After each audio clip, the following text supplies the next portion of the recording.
बिस्मिल्लाहिर्रहमानिर्रहीम अस्सलामुअलैकुम वरहमतुल्लाहि वबरकातुहू। नाज़रीन, गुज़श्ता दिनों लाहौर हाई कोर्ट के अंदर एक केस की समाअत हुई जो कि अल्लामा हाफिज़ साद हुसैन रिज़वी साहब की जो गैर कानूनी नज़रबंदी हुकूमत की तरफ से की हुई है, उसके ख़िलाफ़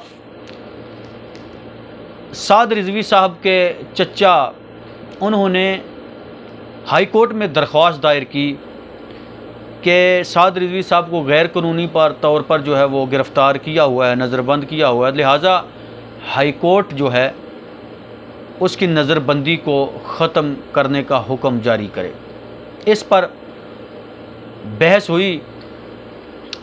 सबसे इम्पॉर्टेंट जो बात है वो ये है कि अब हाई कोर्ट का एक फ़ैसला आ गया है।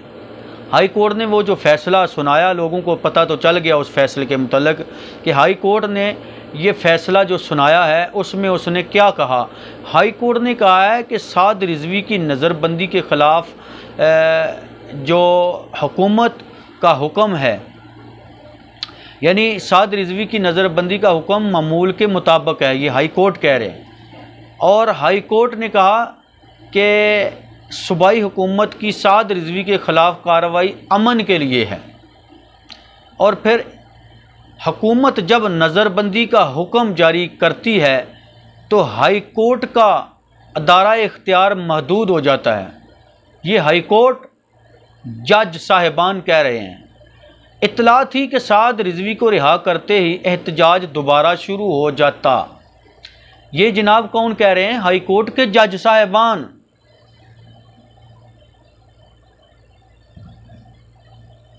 कालदम तहरीक लब्बई की वजह से पूरा हफ्ता अमनो अमान ख़राब रहा, ये जज साहिबान कह रहे हैं।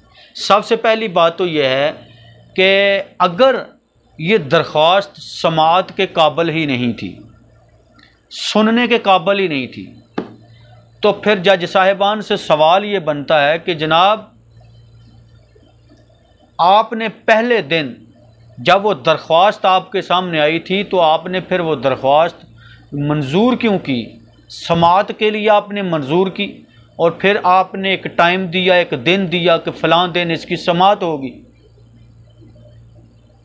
अगर वो दरख्वास्त ही सुनने के काबिल नहीं थी, आपको पहले ही इत्तला थी, ये सब जो आपने फ़ैसला सुनाया, अगर सब पहले ही सब आपको ये इत्तला थी तो फिर आपने वो दरख्वास्त क्यों सुनी?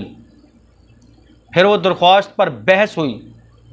जब बहस हुई, जब आपकी अदालत में वकला ने दलाइल पेश किए, तहरीक लब्बैक की तरफ से भी दलाइल, मुदल्लल जो वकला थे उन्होंने दलाइल दिए, मजबूत दलाइल दिए, और जो हुकूमत की तरफ से वकील थे उन्होंने भी दलाइल दिए।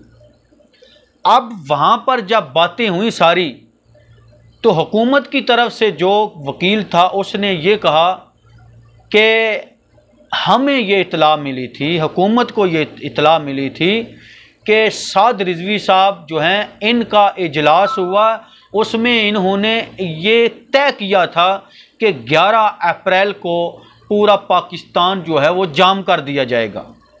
ये हुकूमत की तरफ से जो वकील था, ये उसने अदालत के सामने ये अल्फाज बोले। जब उसने ये बातें की तो जज साहब ने कहा तहरीक लब्बैक के वकील को आप इसमें के बारे में क्या कहेंगे? तो जो वकील थे तहरीक लब्बैक की तरफ से, उन्होंने कहा कि ये जो हुकूमत की तरफ से ये वकील साहब कह रहे हैं, ये सबूत पेश कर दें, कोई ऑडियो क्लिप, कोई वीडियो क्लिप, कोई सबूत पेश कर दें, लेकिन इसके बावजूद भी वो कोई सबूत पेश न कर सके। तो जज साहब ने जनाब कहा कि अब तो ब्रेक का वक़्त है, तो ब्रेक के वक़्त जो बाद में जनाब हम दोबारा से फिर अदालत जब लगेगी तो फिर आपने आना है। ब्रेक के बाद तकरीबन 2 बजे के करीब जब फिर अदालत लगी तो वहाँ पर जज साहिबान ने हुकूमत की तरफ से जो वकील थे उनकी बातें सुनी। तो जब तहरीक लब्बैक की तरफ से दलाइल देने शुरू किए, वकला जो थे, वकील साहब जो, उन्होंने जब बोलना शुरू किया तो जो फाइल पड़ी हुई थी ना उसके सामने जज साहब के, उसने वो क्लोज करके रख दी। फिर उसने जो इनकी बातें सुनी, और जब उन्होंने बातें कर रहे थे वो बस बातें सुनते रहे थे, कोई बीच में वो बात नहीं की, क्योंकि ये उस वक़्त ये फैसला कर चुके थे जज साहब। इनको कहीं से कोई फ़ोन आ चुका था, कोई बंदा आकर मिल चुका था, यानी जो हुकूमत ने कहा जज ने वो फैसला किया। जज साहब ने कोई अदल, कोई इंसाफ नहीं किया, जो हुकूमत ने कहा वही जज साहब ने फैसला किया। और जज साहब ने उस वक्त भी फिर कोई फैसला नहीं सुनाया, फिर कहा ठीक है हमने आपकी बातें सुन ली हैं, अब हम आपको जो है 4 बजे तकरीबन जो है फैसला सुनाएंगे, हमने फैसला महफूज कर लिया है। तो 4 बजे जब उनसे पूछा गया तो उन्होंने कहा था हमने तो आपकी दरख्वास्त ही मुस्तरद कर दी है, दरख्वास्त ही खारिज कर दी है। तो अगर यही करना था तो ये ड्रामेबाजी पहले क्यों की? अब कौम सवाल तो करेगी ना।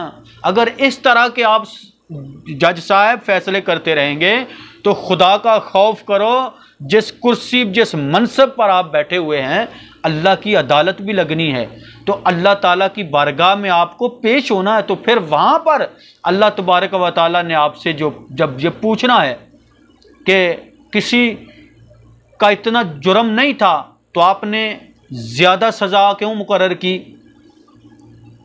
क्या आप अल्लाह ताला से ज़्यादा गज़ब वाले हैं?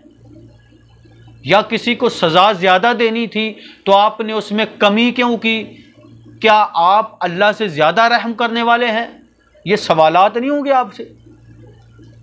तो आप कह रहे हैं कि जनाब 1 हफ़्ता अमन ख़राब रहा, तो उस वक्त आपको अमन याद ना आया जब यही हुकूमत, अगर हुकूमत के कहने पर ही आप ये फ़ैसले करते रहेंगे, अगर हुकूमतों के इशारों पर अगर फ़ैसले करते रहेंगे तो ये अदालतें लगाने का मकसद ही कोई नहीं। फिर आपके पास किस लिए लोग आते हैं कि हुकूमत ने ये गलत किया है, हुकूमत की तरफ से ये फ़ैसला जो है ये गलत फ़ैसला आया है, लिहाजा आप हमें इंसाफ दें।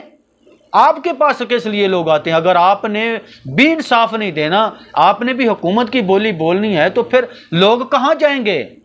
फिर हुकूमत जिसको दिल चाहे जब चाहे जो उसके ऊपर जनाब दहशतगर्दी का पर्चा दे के उसको जेल में डाल दें, जितने साल मर्जी जेल में रखे, अपनी मर्जी से वो लोगों को जेलों में रखे, मर्जी से जेलों से निकाले, फिर अदालतें लगाने का तो मकसद ख़त्म हो गया।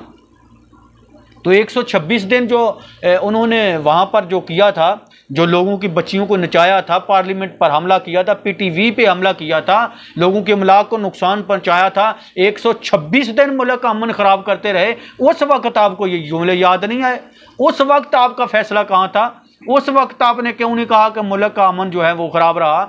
तहरीक लब्बैक वालों ने तो अपनी ज़ात के लिए नहीं, उन्होंने तो अपनी ज़ात के लिए किया था, उन्होंने तो 4 हल्के खुलवाने के लिए ये सब कुछ किया था।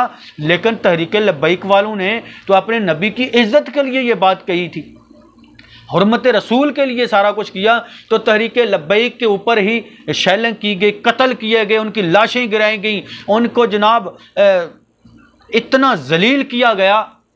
तो आपकी नज़र उस तरफ तो जाती नहीं है। आपने एक जुमला भी बोला है हुकूमत को कि आपने ये जुल्म किया है, ये ज़्यादती की है? कभी जज साहब कभी गौर व फिक्र करना, कभी अंदर बैठ करना, जब रात पड़ेगी ना तो सोने से पहले कभी गौर व फिक्र करना कि मैंने कब्र के अंदर जाना है, तो कब्र में जब मैं जाऊंगा तो फिर इन सवालों का जवाब देना पड़ेगा मुझे, अल्लाह रसूल की बारगाह में पेशी होनी है।